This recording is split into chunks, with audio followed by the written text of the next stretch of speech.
Hey guys, my name is Ryan. And my name is Miska. And welcome to Overwatch Central. And welcome to another What's the Meta prediction. We've been back from Gamescom for about a week now, so we've had a good chance to try out all of the changes on the PTR and see what that does to the rest of the Overwatch cast. Each time a hero gets buffed or nerfed, it affects how often they are played in the current meta, right? Well, not only that, it affects other heroes around them, so in this series we try and predict what these changes will do with the overall meta, including the esports scene. Then in a couple of weeks we'll come back and compare notes when these changes hit the live servers. But let's get straight into it. Let's start off with the healers. Zenyatta was nerfed with his Discord Orb and now only increases damage done by 30% on the target instead of 50%. His weapon fire was increased though to compensate for this, but it doesn't really seem like this is enough, and overall Zenyatta has been nerfed. The Discord Orb is still a strong tool, but Mercy is actually starting to come out a bit now and then in Zenyatta's place. Granted, Mercy had that nerf that increased the cost of her res a while back, but now she has been buffed again by increasing her healing with the Caduceus staff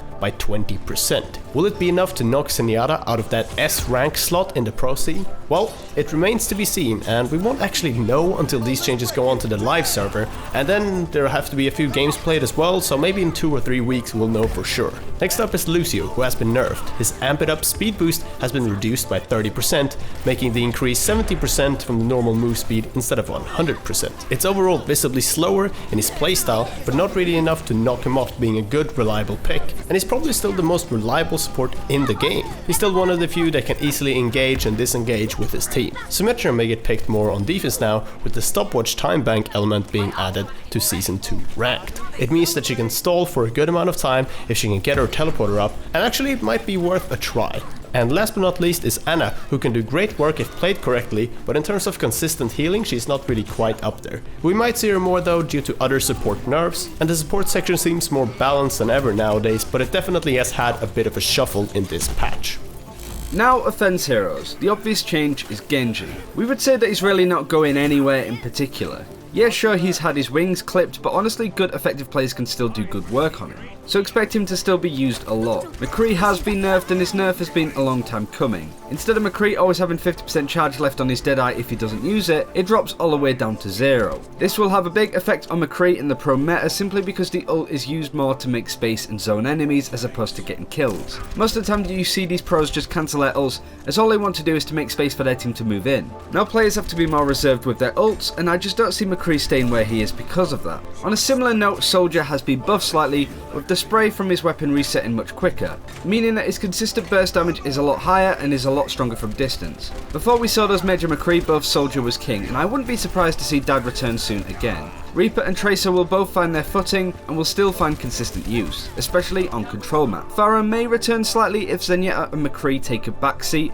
but we definitely don't think she's going to come back in a strong way as she was before. Defense heroes next, so let's talk Hanzo, who will skyrocket back into the meta if these changes go ahead, and can get a lot of easy pickoffs, especially when defending. Out of all the other heroes, he's a much bigger contender to come into the meta than any of the other heroes. His projectile speed, movement speed when aiming have all been increased, and projectile sizes were changed as well. He has had a little bit of a nerf this week, but not enough to take the sting out of his tail. After I played a bunch of ranked as well, I see him in Master/Diamond tier, and he actually does quite well there. So it definitely feels like Hanzo is not just some low-level pub stomp hero that he kind of was before, a bit now and then at least. Mei is finding her feet at long last as well. While she might not be the best pick in the world, she received a quality of life change, but also kind of a buff to her ult that can now pass through barriers. So you can throw a snowball, the little drone, in behind a Reinhardt shield and catch the enemy out. You can also throw it through Winston bubbles, of course, and that sort of thing. Anyway, with the time bank system similar to Symmetra, Mei will succeed at stalling and slowing down the enemy team's payload with her sustain and abilities. Being able to toss snowball wherever you want and not having to worry about shields is actually quite a big deal. But it's still a case of knowing when not to play Mei and when to switch out from using her. There's a time and place for everything in Overwatch. Onto Junkrat, who will now not have as rough of a time against Genji now because Genji can no longer swift strike through Junkrat's trap and destroy it as well. Now it catches the Cyborg Ninja and makes him an easy target. Junkrat seems to have always been a bit of a decent pick to control choke points, but just not as strong as the offensive heroes, even on defense. Widowmaker still needs some love definitely, and Bastion and Torbjorn are just, you know, Last but not least is the tanks, who have been in a healthy situation for quite some time. D.Va got a much needed nerf, increasing the time between using her defense matrix, so she can't just keep spamming the button. Roadhog's hooks are also a little better in terms of not being as BS, and also 60 tick rate servers being here. We think they should fix any grab around the wall hooks. Winston is fine, Zarya is super great, and Reinhardt is always going to be a super strong pick. If all the roles could be as strong and as consistent as tanks, we'd have a very healthy meta right now. But overall, things are looking pretty good, lots of twists and turns and more heroes becoming viable. Fingers crossed that this improves the meta slightly for Season 2, but that's it for this time. Thank you very much for watching. Do let us know what heroes are catching your eye in the meta right now and what you think it's going to do to it. And like this video if you want to see more What's the Meta videos going out down the line. Thanks for watching, take care, and we'll see you then.